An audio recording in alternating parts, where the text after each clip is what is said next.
А вас куда-то перебазируют, да, ваш? Ну, говорят, что принято решение, что РЦНТ здание отдают епархии церкви, значит, православной, потому что сейчас, где находится РЦНТ, это здание церкви бывшее. Сейчас вышел уже указ президента о возврате вот этих объектов, которые раньше принадлежали религиозным конфессиям различным. Ну вот и идет сейчас вот такой вот разговор о том, что, ну я так понимаю, что принято решение уже переезжать, только когда это будет? А куда? Здание на Некрасова, 14, кажется. Это в центре города, это бывшее общежитие хореографического училища, деревянное двухэтажное здание.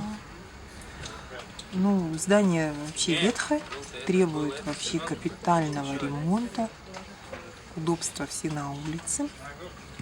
Ну, в принципе, вот так. И там еще люди живут.